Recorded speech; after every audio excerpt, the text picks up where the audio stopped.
Doctor గారు చెప్పండి, వేశ్యా సంపర్కం పెట్టుకున్నప్పటికీ సుఖ వ్యాధులు సంక్రమించకుండా చేసుకోవడం కుదరదా? జాగ్రత్తగా కండోమ్ వాడితే మాత్రం రాదండి. చాలామందికి ఏంటంటే కండోమ్ వాడినా అది జారిపోతూ ఉంటుంది. జారిపోవడం, చిరిగిపోవడం జరుగుతుంటుంది.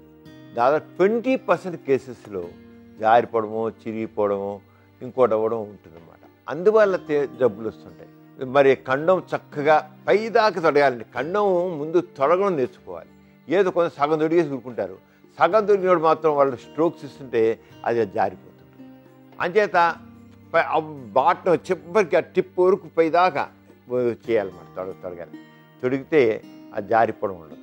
ఇలా కండోమ్ వాడితే మీకు చేయి కూడా రాదు, తర్వాత సిఫిలిస్ రాదు, గనే రాదు, శాంక్రైటిస్ రాదు, ఏ రకంగా వైరల్ ఇన్ఫెక్షన్స్ రావు. మరి వేసల దగ్గరికి వెళ్ళినప్పుడు జబ్బులు రాకుండా ఉండాలంటే మనం కండోమ్ పర్ఫెక్ట్గా వాడాలి. కొంతమంది వేసల్లో నోట్లో సిఫిలిస్ వ్యాధి ఉంటుంది. వాళ్ళు అంగతోషణ చేస్తారు. అంగతోషణ చేసినప్పుడు ఆ మగవాడికి ఏమైనా చిన్న కురుపులు ఉన్నాయనుకోండి, ఆ కురుపులు అంటే దాంట్లో క్రిములు వాళ్ళ నోట్లో చేరిపోయి గొంతుకులు, ఇక్కడ నాలుగు మీద అక్కడక్కడ సిఫిలిస్ కుళ్ళు ఉంటాయి. అంచేత మళ్ళీ ఆ వేసిని వీళ్ళు ముద్దు పెట్టుకున్నారు అనుకోండి, వీళ్ళకు కూడా ఆ వ్యాధి రావడానికి అవకాశం ఉంది. అంచేత సాధారణంగా మాత్రం కండోమ్ వాడితే రాదు. ముద్దు పెట్టుకున్న ముద్దు ద్వారా కూడా ఏ వ్యాధులు రావు. సాధారణ ముద్దుల ద్వారా ఏ వ్యాధులు రావు. వాళ్ళకు ఉంటేనే వస్తాయి.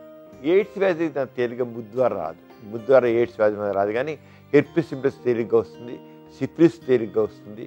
వాళ్ళ నోట్లో ఉంటే అక్కడ లాలాజలం ఉంటే రావడానికి అవకాశం అన్నమాట.